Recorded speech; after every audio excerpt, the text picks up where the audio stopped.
very active and trying to work with issues that that affected our kids in the public school. What was that program that you worked on with Dr. Sterling and Francis?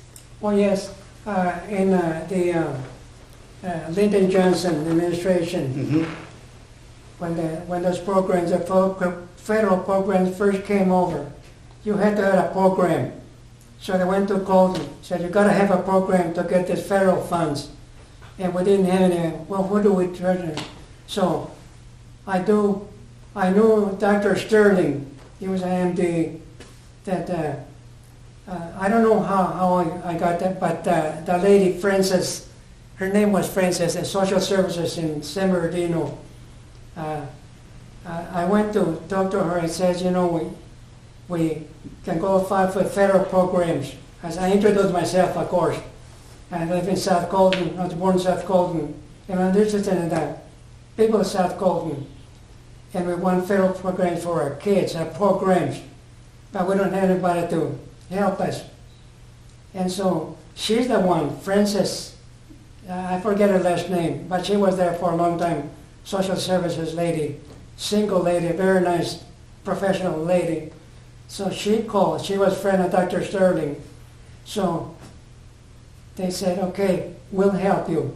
So Dr. Sterling, after his work at night, Miss Frances used to go to the South Colton, to the Caldera building on 7th Street, and they started the program. They started writing the program. That thing, when they finished, it was about this thick. I think they spent 3 months, 5 days a week at night. Sometimes we go up to 10 o'clock at night.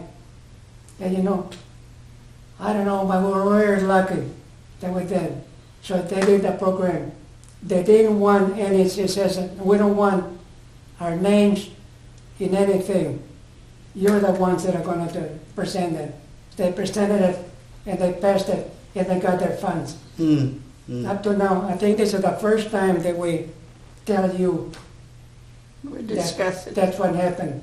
Well, I know that both of you were, well, Sal was very active in just issues that affected Colton, so I know that he was very involved with those things.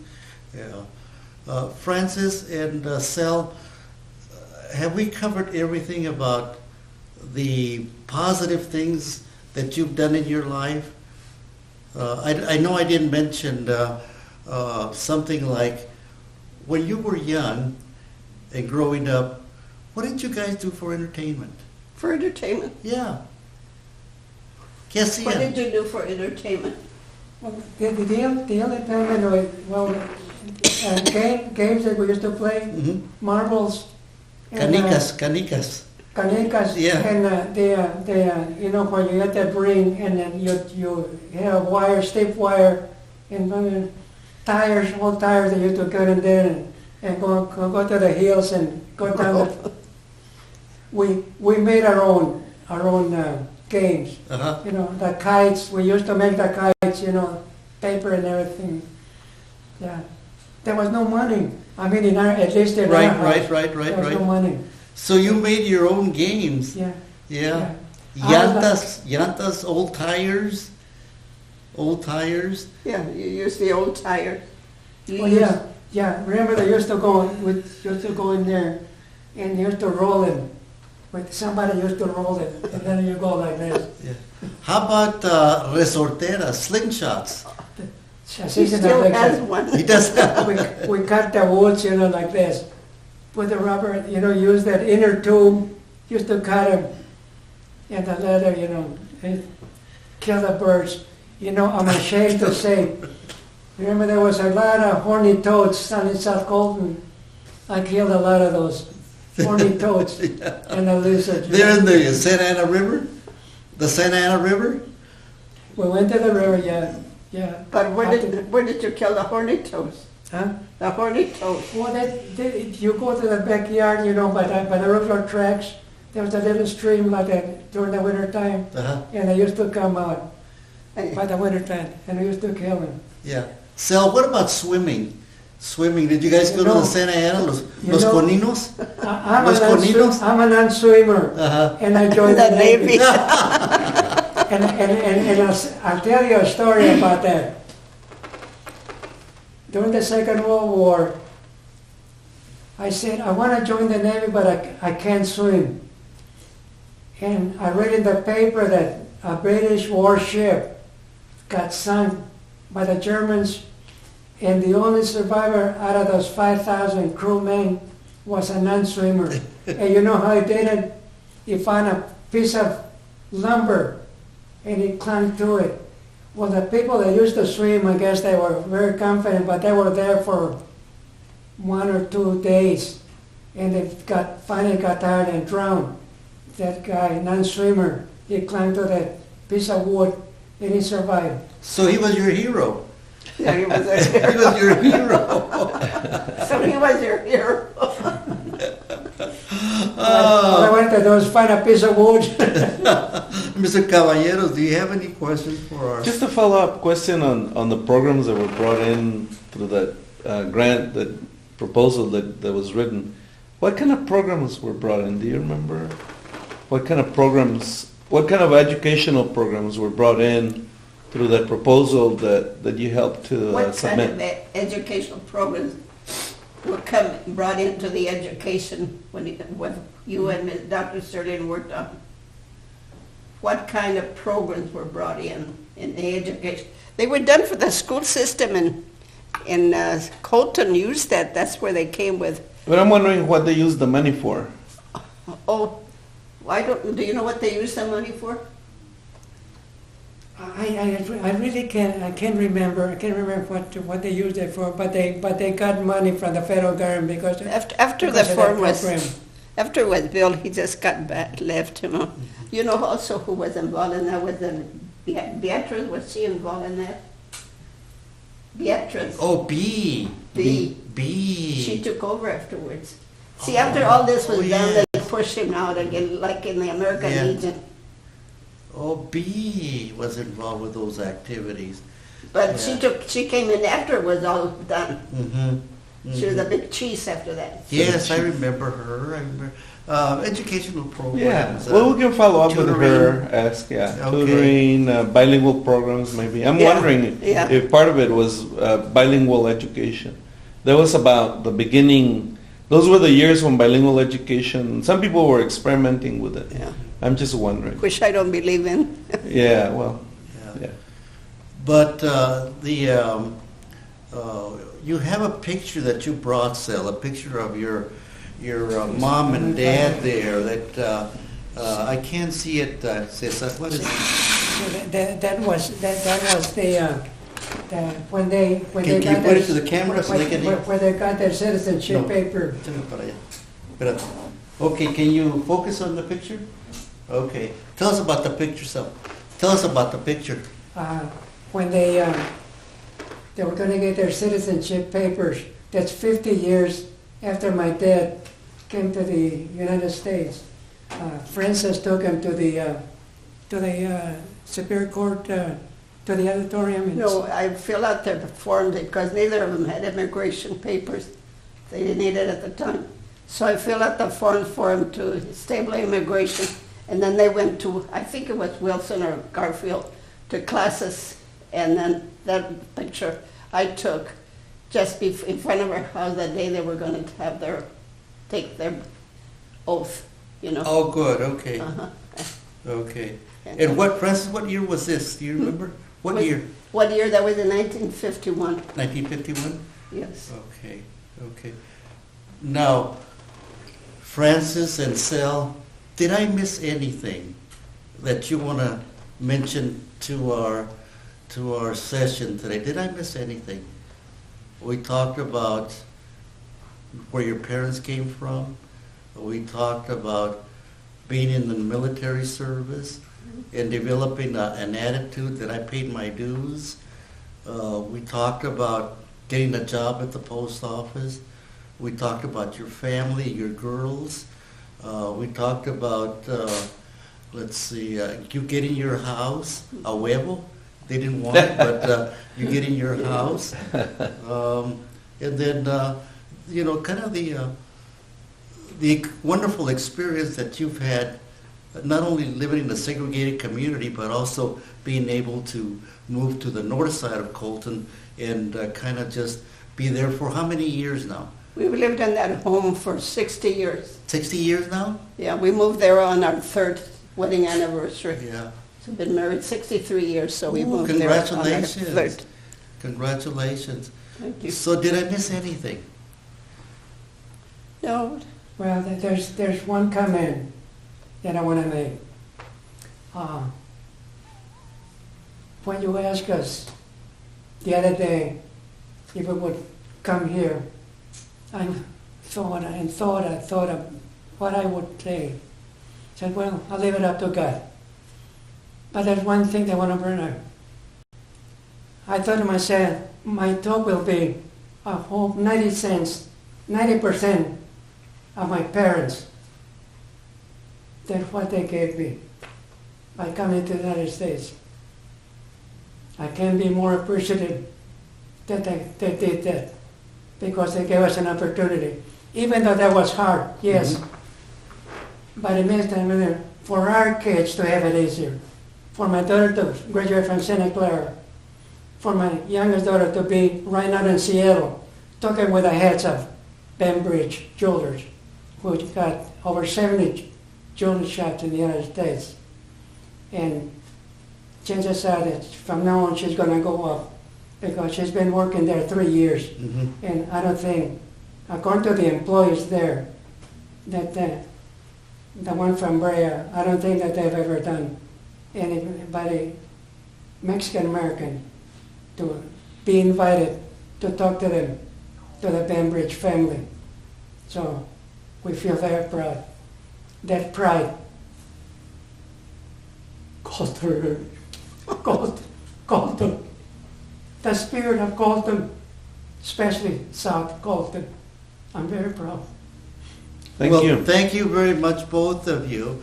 I want to tell you about, okay. I think that I agree with Sal about our parents, because we owe them a great deal. I told my daughter when she went away to the university, I said, Mija, on your shoulders goes a lot of responsibility. I said, my mother and my father left their homeland. My mother never to see her mother again, so we could have a better country, a better world life. When my father died, my mother could have gone back, but because of her children to have a better opportunity, they stayed. When my little brother was found dead, it was on the 2nd of November. I don't remember what election, but in her confusion of the loss of finding her son dead, she would say, did you go vote? That's a desire I've always wanted, and I'm not able to do. Did you go vote? And I thought to myself, she loves this country so that she's concerned about us exercising our right to vote, even if her heart is broken. She just found her son dead a few minutes ago. And so for that, I think we owe our parents a great deal for their sacrifices. And we have a great responsibility also to live a clean life and to try to be an example for our children. It's very difficult sometimes, but you have to hang on, And thank you. Well, thank both of you. We certainly thank you very, very sincerely for being with us today. And I think I would echo that from you. Yes, thank you very much. We appreciate welcome. your comments. Yeah. We're glad to have that documented and for future generations. Mhm. Well, again, thank you, And we'll just keep in touch. Yes. If anything comes up, we'll do it again. Thank you. I think it's something, personally, when I remember you as a Well, film this. as a high school Yeah. student, as a college student, and I said, this guy is going to make it. He's going to make it. I thought he's going to make it. We used to go to the Van Akens when you used to have Oh, that. that's right. Yeah. Oh, that's Very, right. very, Remember very that, Lily? energetic. The Van Aken scholarship that we started, that was back in 65, Van Aken. 66, 67. Who was Van Aken? Van Aken was one of the families, Colton families, that lived in South Colton. They lived on Congress Street. That's where I remember you from. Yeah. You and, I don't know, were you there too? I know there was a young lady with him. Ooh, don't That was say you. it. The front. And you were working on, we went to a fundraiser for college, I think you Yes, created. yes. Yeah, that's. We created a scholarship. Uh-huh. Yeah, Benakin was kind of our padrinos, the Benakin. He was from Canada, I think. someplace, but and then he was a Native American, and they had sons and daughters. One daughter, Mary married Garcia, the pilot that you were talking about, and anyway, they were people that helped us create a baseball team. They would sponsor the baseball team. They would take us to the beach. And do all kinds of things for us when we were growing Very up generous in South people. Colton. Yeah. Very What was the name of the baseball team? The baseball team, our baseball Was that the team- beginning of the Mercury? No, the Mercury started in 1939. In 1939, the Colton Mercury started. There was a previous team. And then you know where the N Street and 8th Street, La Cadena? Uh-huh. That's where they played their first games in that empty lot there. Uh-huh. That's where they played their... Do you remember the name of the team? Of the what? Of the team that you're talking about? Oh, our team was just kind of a pickup kind of a neighborhood kids. Okay. We were from Las Palomas. We Okay. didn't talk about the barrios. No, Las we- Palomas, yeah. yeah. We didn't talk about the barrios. That's for another time. We may have to do another session. Yeah.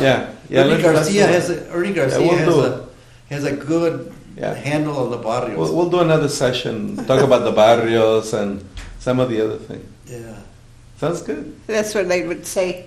We were at a gathering one time, and they kept saying about the Camino Beach. Cunino Beach. Camino Beach, and you Cunino know, Beach.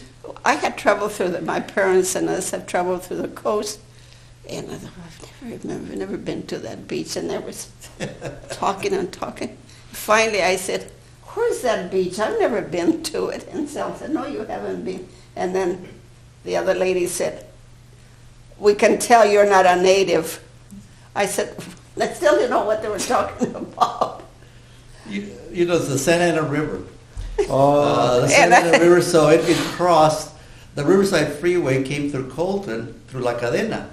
And then over the bridge, they had a bridge that the Santa Ana River would go under. And then next to on the west side of the bridge was a little area. that was Conino Beach. That was Cunino Beach. And of course, I hadn't been there. Right, on the side of the river. And I couldn't figure where was it. Well, a lot of I us remember Conino Beach in our youth, the side of the river. Yeah, that's great. That's great. Yeah, I feel bad about Colton. As though I'll tell you the truth, I didn't like Colton. When I lived in Fontana, and we'd go, my parents would come shopping to San Bernardino, and I always tell my dad, "Don't go through Colton." By the time we went there, everything was closed on Saturday. It looked so depressed. It was quiet. And all I remember, there was a big pair of coveralls hanging on the store of Willits, and they would swing. I liked it when we got there early because they had a dime store. They had real nice material to embroider, and I could get a lot of things there. And I was the only girl, so my dad I was spoiled, really. Could get all the things I needed, and my mother said, "Okay, it keeps her busy." So, but as I've lived here, now I'm going to even be buried here, I've noticed that there's a lot of history. And I'm not a writer by no means, but I think we've lost a great deal because there was the Padillas, that had a lot of history, that knew a lot of history, and then the Guerreros are related to all sorts of people. A lot of those older people have died that had a lot of information. Mm-hmm. That's why I'm delighted that Cesar started the project. Out of the blues, he said, "Why don't we do a project on South Colton?" And we just started to do the project. This is why we're trying very, very hard to get as many people as we can to come through the interviews, because we get that information that, I know we missed a lot of it, Pero it's still better late than never, como dice el dicho. But we'll try and see what we can pull up with this little project that we have going. Maybe we can find some relatives of the Padillas and the Guerreros that might remember some of the They might oral remember history. some of Uh-huh. it, yes. And maybe they can recount it. But see, like I remember Mrs. Davis that worked in the city hall for many Yes, years yes, as yes, city yes. clerk. She said she used to live in South Colton at one time, and she would come when there weren't that many Mexicans, I guess, living there, and she would walk down to the city hall to work. Mhm. But I was going to say, that gentleman that wouldn't sell us that lot, he's probably turning in his grave.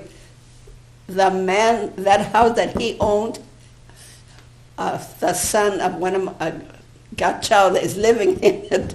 They're all, mostly all Mexican. Our street, there's just practically all are Mexican. But we move in and they move out. I don't know where they're going. Yeah. Yeah. Yucaipa.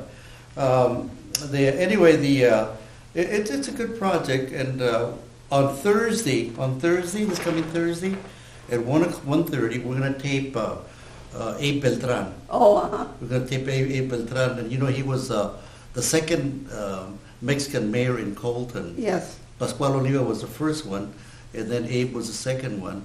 And I want him to talk about Pete Lukey and Johnny Martinez and let's see, Pascual Oliva. And I want him to talk about those experiences that he was born and raised in Colton too. And So- his family before that was Yeah. also from Margarita. Yes. His mother, yeah. Yeah. So those are our plans. And you're kind of you were talking about your mom and dad being pioneers when coming here to this country. You guys are pioneers because you helped us start this project. Los pioneros. Yeah. Well, Bueno. Muchas gracias. Thank you. you're welcome, sir. Well, thank you for being with us today. Oh, you're welcome. You're welcome. Yeah. It was so interesting. I decided to stay for the whole thing. I'll catch up on my work later. This is more interesting. Mañana es otro día. We'll get it tonight. This is very interesting choice. Thank you very much. Okay, you're welcome, sir.